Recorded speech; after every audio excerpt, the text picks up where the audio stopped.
welcome to SciShow Tangents, the lightly competitive knowledge showcase starring some of the geniuses that make the YouTube series SciShow happen. Today we got with us, as always, Stefan Chin, producer of SciShow. How you doing, Stefan?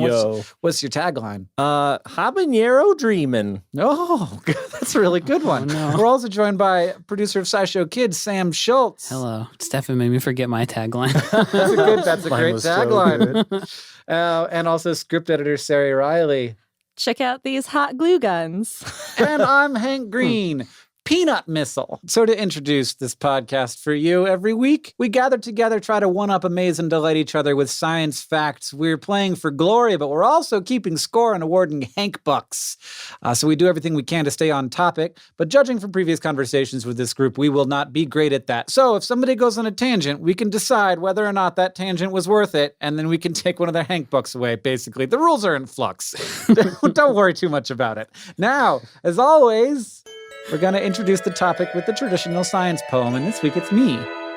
I had a very hard time writing my poem. I'm prefacing that because I'm not super proud of it. Sometimes your brain just isn't in the right spot, but you have to do it, and so you make yourself write 2 science limericks. Oh, you have 2? Kind of. Okay. Energy freed that molecule from a polar to polar hydrogen bond. Now gas in the air, it flies here and there. It waits until the cold comes.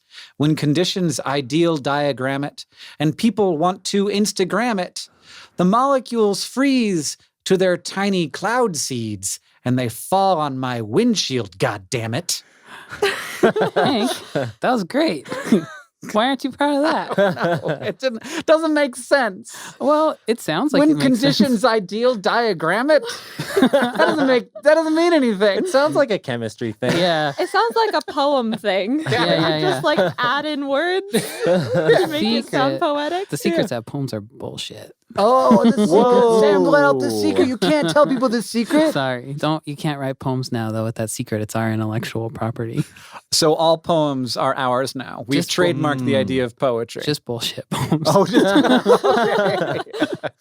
So you can't write bullshit poetry. Yeah. That's just us. It's just It's good. Well, I'm into it. And the topic today is ice and snow, and I assume other kinds of solid water. Wait, what other kinds of solid water are there Besides ice and snow? ice? They're like, Well, snow, we say ice and snow. Snow is ice.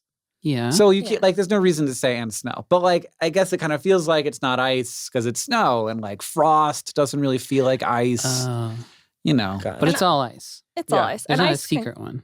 There's 17 secret ones. Sari knows about the secret Yeah. ices. Yeah.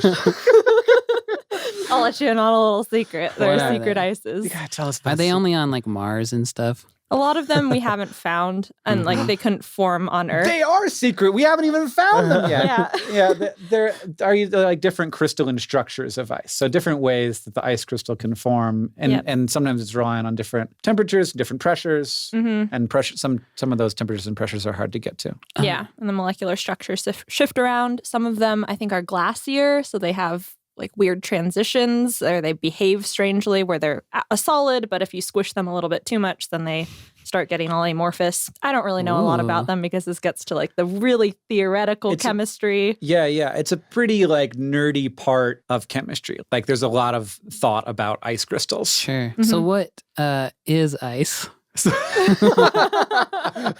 Ice is, as Hank's poem said, water molecules that are in a solid form. What is ice? What is solid? So that's the thing. So a solid is when it doesn't fill the container that it's in. Right. So it stays rigid. And this generally happens when the temperature is low enough that the molecules aren't moving so fast that the little forces that hold the molecules together aren't overcome by the motion of the energy of the heat of the molecules.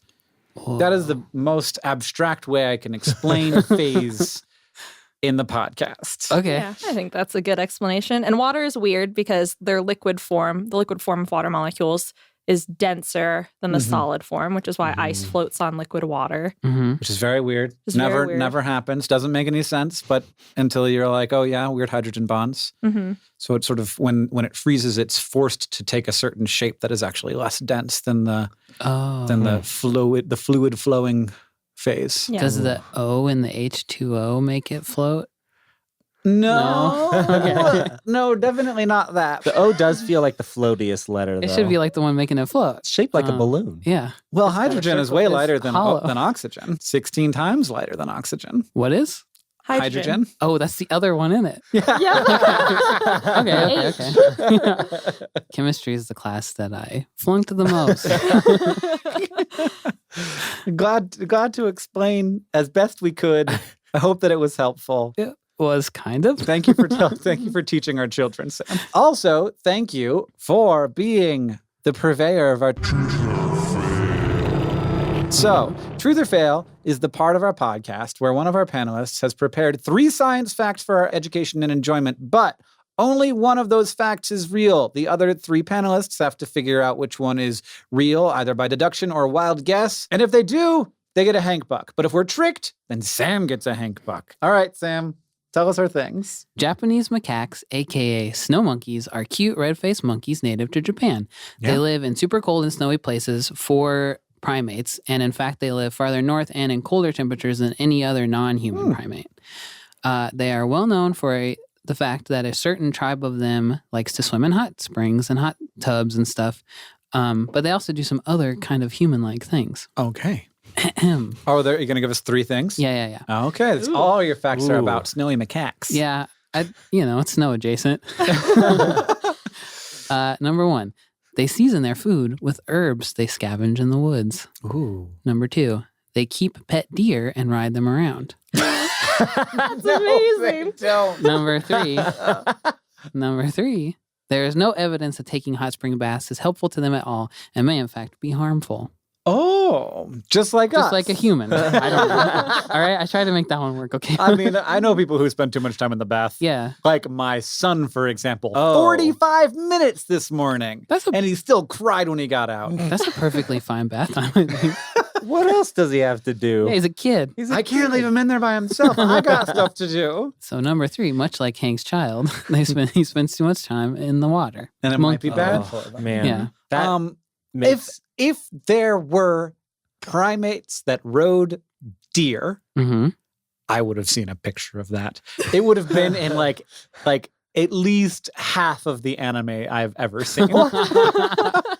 That's true. Okay, that makes sense. The herbs and spices thing seems plausible, but Yeah. also, If they're in the snow, though.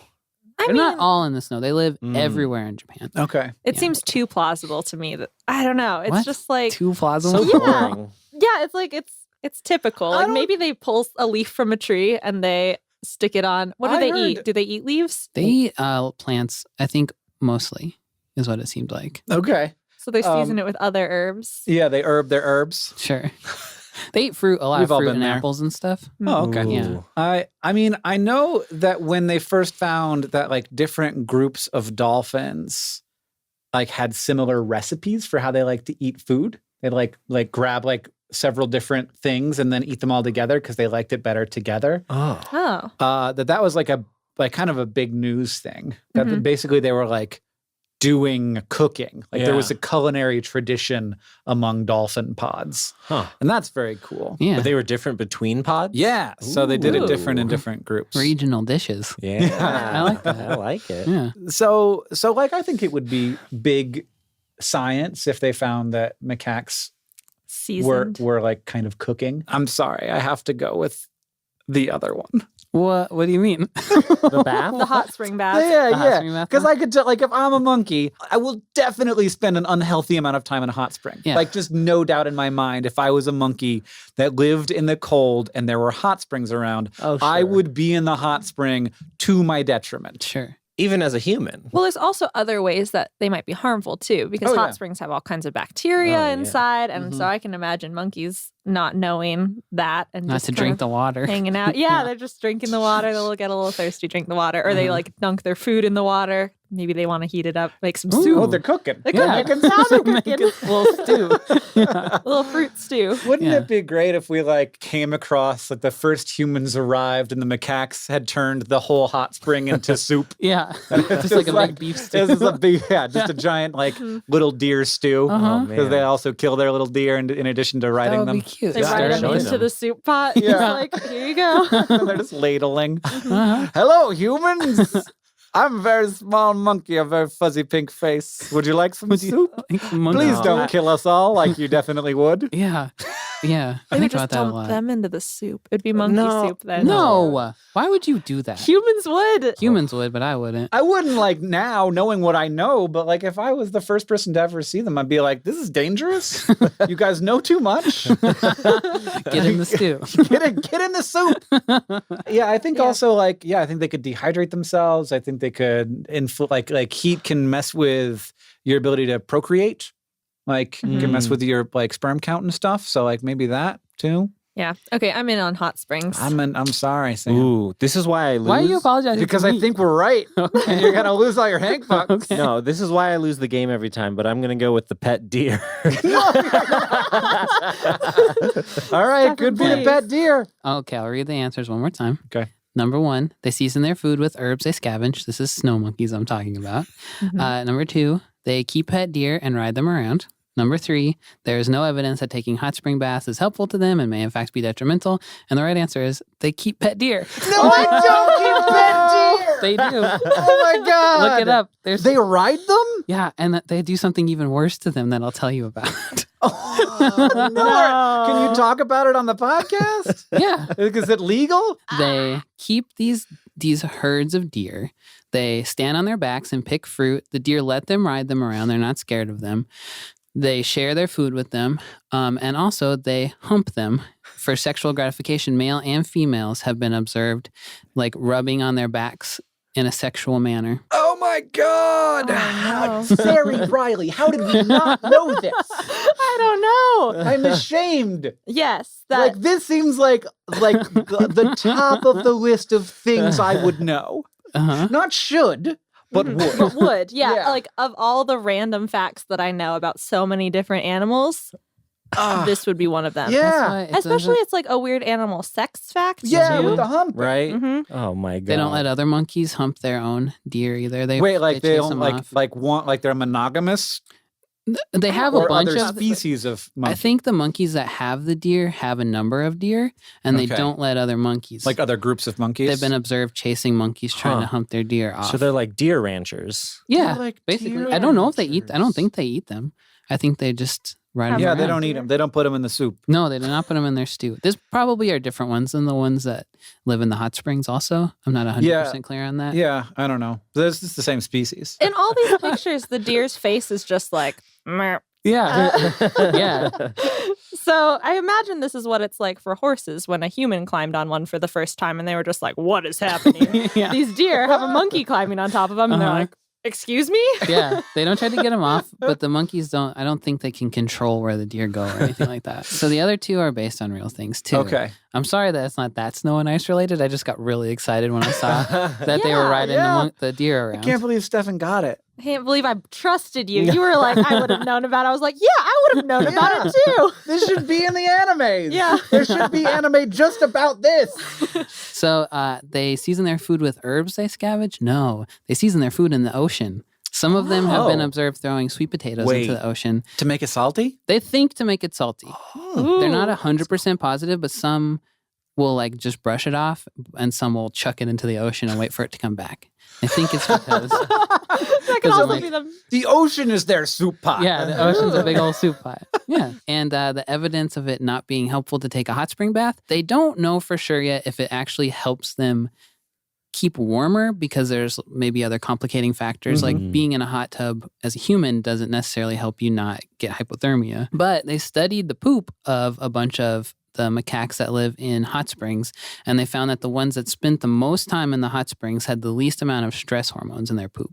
Oh. So they are probably Oh. less stressed out from being cold all the That's a time. lesson we all could have learned. Yeah, they're really chill monkeys.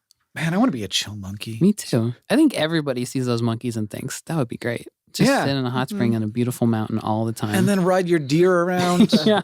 Eat some ocean soup. yeah. Well, I'm rich now. Again. You're Yeah, doing I hate okay. You got 2. That's pretty good. It's got- better than you. I got 1. I don't have anything, so Yeah. I've done nothing. You haven't had that. Oh, yeah, you have had the opportunity and you blew it. Yeah, I so. blew it. I was too confident. Speaking of being rich, now it's time to hear a word from our sponsors.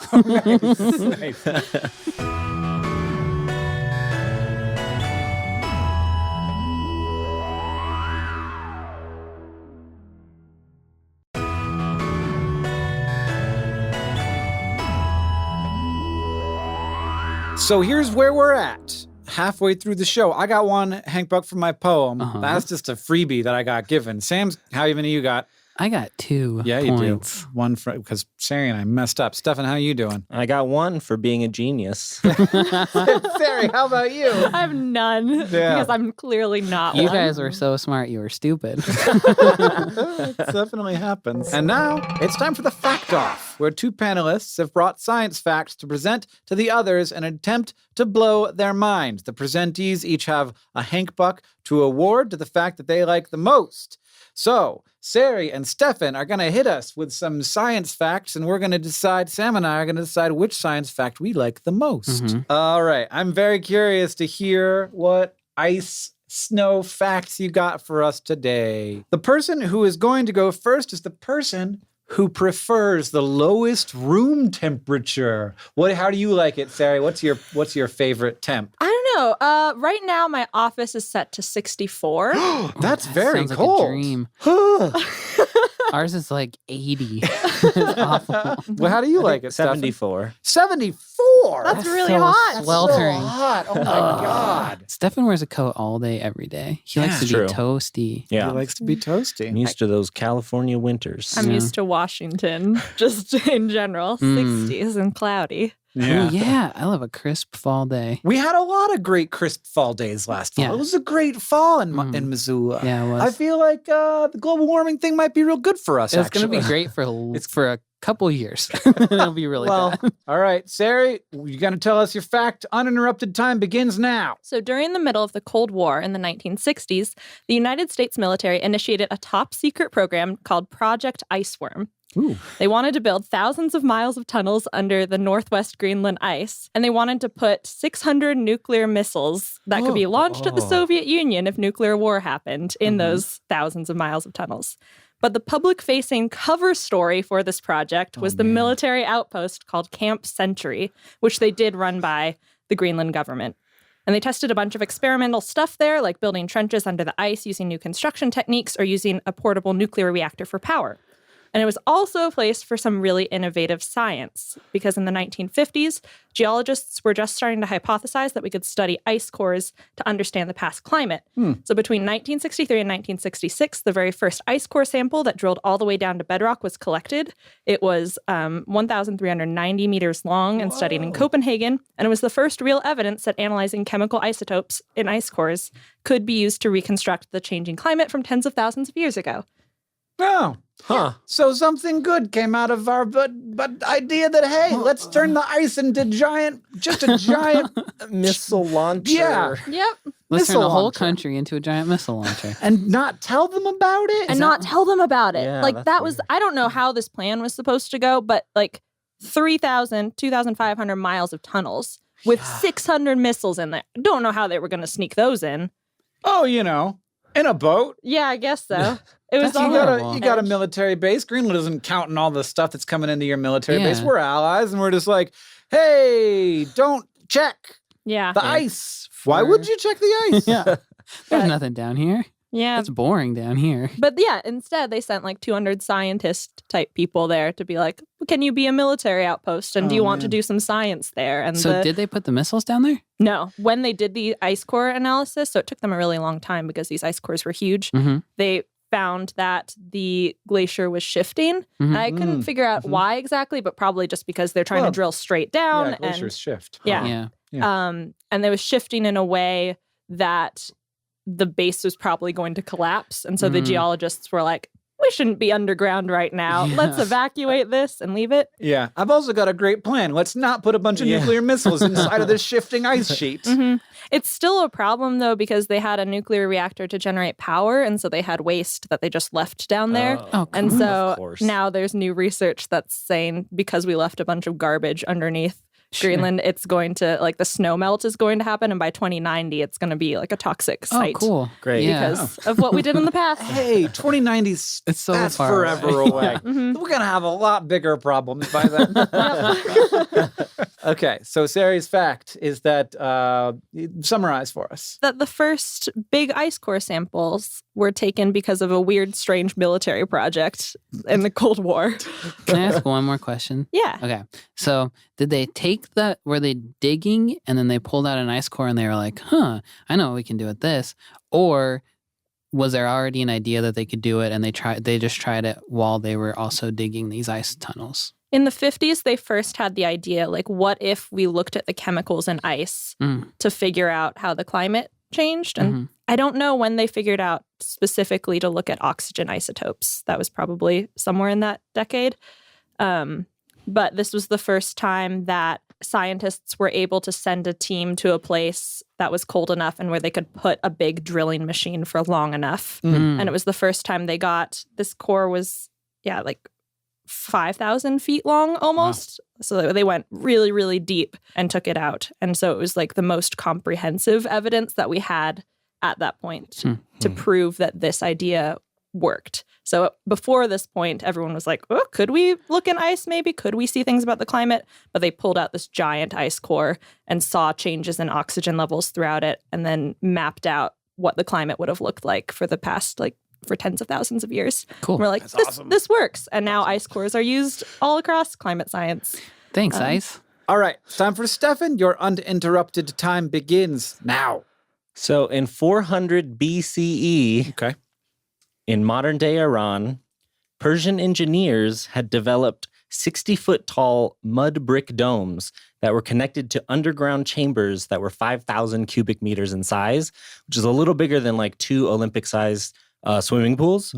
And the base of the dome had walls that were 2 meters thick. And the mortar was a nearly waterproof, super insulating material that included ingredients such as egg whites and goat hair. And this whole contraption involved aqueducts, trenches, and wind catchers. And chilled treats came out of these buildings for the royals. Chilled treats? So basically, these allowed them to store ice even in the summer in the middle of the desert. Where did they get the ice? So sometimes they pulled the ice from nearby mountains in the winter and brought it into these caverns. But they could actually form ice in these buildings. So they had a bunch of cooling mechanisms, like the dome shape draws heat towards the top and there's vents up there. They even had walls to shade the thing so that it would be cooler. So the aqueducts would bring water in and then that would sort of fill the trenches, or when ice in the building would melt, that would also fill the trenches and that would freeze overnight because in the desert, nights are actually pretty cold. And so it would freeze and they'd break the ice and then move it into the storage chamber. So what kind of cool treats came out? It's just like a Coca-Cola? Is it like a drink, or do they make ice cream, or? I don't remember what it's called. What do they do? There's a traditional Arab treat. I'm guessing it's a shaved ice. So it was basically just a thing for the rich people to get cool treats. They did store food in there. Okay, that's good. Oh, okay. But it was also used to chill treats for the rich people. I just like the idea of someone even back then, they could have been like, dude, why are you refrigerating your bread? You totally don't need to do that. Your ketchup or your butter. Do you refrigerate ketchup? Yeah. Yes. Yeah. Yuck, why? Because I like it to be cold when I put my fries in it. Oh, I like it to be room temp. There's so few things that I want to be room temperature. I feel like I want either hot or cold foods. But I also like food that's supposed to be hot, cold. Like pizza? Oh. Pizza is the quintessential example, but for me, anything. Tacos, soup, scrambled eggs. Scrambled eggs. No. So here's how I know. I'm going to spend a Hank buck. Okay. You guys aren't going to appreciate this, but here's how I know that different people are different. Because I will tell you a thing that I like, and everybody, including everybody listening at home, will be like, ugh. Oh. I like it when I get a corn dog and it's still cold in the middle. But it's hot on the outside. Oh, God. So you like salty sweet, you like crunchy chewy, Yes. and you I do like know how you hot like cold. those. It's like a hot fudge sundae, but a hot dog. That sounds dangerous more than anything to me. It's fine. I put a lot of stuff in those hot dogs. So I hate that. Hey, we're all different people, and we have to I have to accept that other people don't like that idea. But doesn't mean there's anything wrong with you. And I know there's nothing wrong with me. All right, so I'm gonna give my Hank buck to. Oh gosh, those are both very good. I'm going to go with Sari because I feel like the long-lasting science implications of this strange Greenland military experiment were, extremely valuable. I'm going to go with Stefan because I like the human can-do attitude of the whole thing. Yeah, that's a pretty good human can-do attitude. Yeah. It's like, the slaves are going to build these really big, high temples just so that the rich people can have some shave ice. Somebody had to draw the schematics and stuff, I guess. It's not all, it's it's amazing. Like, I don't know how they figure out how to do that. It's amazing. Mostly it's that. How does anybody figure out how to do anything? Mm-hmm. I was listening to something and they were talking about how highways and bridges and stuff were built before computers, and it's like... Oh, yeah. No. No, bad idea. I was looking at my shoes earlier and I was like, that looks like a lot of work. Yeah. But like somebody had to sculpt the bottom of them. Yeah, it's like, I was like, dude, like a lot of work. Yeah. This is a huge amount of work went into this shoe. Even just fabric, right? Like everyone back in the day had to make leather. Oh. You had to figure out how to do that. Or weaving. Weaving, just like forever by hand. No looms even. And then when they had looms, that was also very hard. And you needed special people with small fingers, aka children. Oh, yeah, small boys. You're like, let's change colors now. Okay. I'm sure I won't get stuck in this giant machine. It'll be fine. All right. So it's time, we gotta move on. It's time for Ask the Science Couch. Sam, do you have Ask the Science Couch question for us? I do. Today's Ask the Science Couch question comes from Jane Forbes. Jane asks, can you physically build structures out of ice, like buildings/houses? Explain why it might not be possible. Oh, well, you definitely can because that's what an igloo is. Like an igloo. But can you make the ice palace from that James Bond movie? Well, there's ice hotels. So there is an ice hotel. That place too. is real, isn't it? Yeah. From the James Bond movie. I think that it's real. Yeah. Ooh. I also know of people who've tried to build like boats out of ice/wood slurry mixtures, which turns out to be like a sort of a temporary thing. Pykrete. Oh, yeah. That's what is like wood mixed with water frozen and it's stronger than just ice and but it has more like flex. So like it like ice, you hit it and it just breaks. It doesn't bend at all. But this stuff has a little bit of flex before it breaks. It has lower thermal conductivity too, I think, right? Yeah, that makes so sense. that's why it doesn't melt as easily because it's not just a bunch of water molecules arranged. There's wood in there too, which can like be a heat sink maybe? Insulator. That's the word that I wanted. Yeah, that's basically what I wanted to talk about because pykrete is super weird. Oh, you want to talk about pykrete? I want to talk about pykrete because for some reason during war, we have weird ideas. Yeah, it forces us to think like, what can we do that the others won't do? Build a boat out of wood and ice. Yep. When is this? World War II. What? Very recently, I was thinking like Rome or something. No. Geoffrey Pike, I think he was British. Oh, is that why it's called pykrete? That's why it's called pykrete. Yeah. Ah. Yeah, English journalist, educationalist, and later an inventor. What the frick is an educationalist? No, That's not a thing. I think he was just a man who liked to think, and he was probably rich enough that he could just do that. That's his job. The dream. And so when they were out of steel, he was like, let's find a cheap substance to replace it. And he mixed water and sawdust at that point and let it freeze and made pykrete. And then eventually the British military came up with a project Habakkuk, which is, I don't know if I'm saying it correctly, it's Habakkuk, and wanted to create a whole aircraft carrier out of pykrete and bring it into the water, which is just amazing. Because they were like, if a hole springs in it, we can just repair it by like dumping more water on it and freezing it. It'll be fine. What keeps it cold? How would they freeze it? That was the problem. Yeah. They never built it. Their plan was to make refrigeration units. They were going to have basically just a bunch of air conditioners. I like the idea of bringing fans on board and just like, keep it from melting. Did they build boats out of this? They think they built like a test version of a boat. Mythbusters has also built a boat, which I learned. Mythbusters episode. Yeah. And Mythbusters, they built it, and I think they were able to boat around for a little bit, but then it sank eventually. Because that's the problem, is keeping it cold.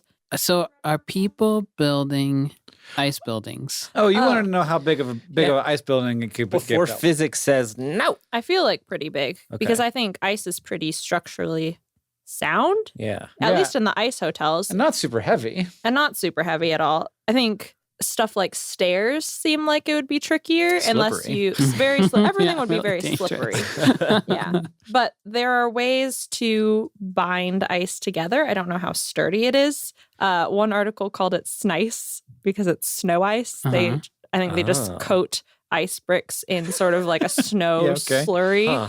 Yeah. And then that sticks them together because then when the less dense snow squishes the bricks Yeah. together and you dump a little water on, then it just freezes into a bigger ice sheet. And so I assume that's structurally sturdy enough to create ice hotels or ice mazes or whatever novelty ice structure you want to make. Uh-huh. My biggest worry is floors and the reinforcements there. But that's why structural engineers exist. And I'm not one of those. And I don't think about those problems. So Well, also it doesn't just melt. Like if it just gets hit by the sun, it could sublime, and then you've got Oh like yeah, it'll just a always giant- be you're going just away like- a little bit. you don't want your building materials to vaporize No. generally. But that's probably another good thing about like that Pykrete doesn't do that as much. So wait, to summarize, can you physically build structures out of ice? Yes. yes. Like buildings and houses? Yes. Why not? Explain why it might not be possible? There's no reason it's not possible. We could totally do It'll that. just disappear into thin air It eventually. will eventually. Yeah, it's not a long-term solution. It's going to be a lot of upkeep on your home Yes. made of ice. Thanks, Drayden Forbes, for your question. And thank you, everybody, for sending in your questions. If you want to ask the Science Couch a question, you could tweet at us using the hashtag #AskSciShow. And you can also follow us on Twitter at SciShow, where we will occasionally ask you for topic-specific questions for just this reason. But you can ask us any old question any old time too. Absolutely. Mhm. So, what do we got here at the end of SciShow Tangents? We got me with 0. We got Sarah with 0. Oh no. We got Sam and Stefan tied. I made you tie me. Oh. I didn't mean to do that. If you like this show and you want to help us out, it's very easy to do that. First, you can give us a review wherever you listen. That's super helpful and helps us know what you think about the show. Second, please tweet out your favorite moment from the episode so that we can be happy that you were happy about what we did. Thank you to @PSLIdrops and everybody else who tweeted us your questions. And finally, if you want to show your love for tangents, you could just tell people about us. Thanks for joining us. I have been Hank Green. I've been Sarah Riley. I've been Stefan Chin. And I've been Sam Schultz. SciShow Tangents is a co-production between Complexly and WNYC Studios. It's produced by us and Caitlin Hoffmeister. Our art and music are by Hiroka Matsushima and Joseph Tunamedish. Our social media organizer is Victoria Bongiorno. And we couldn't make any of this without our patrons on Patreon. Thank you. And remember, the mind is not a vessel to be filled, but a fire to be lighted.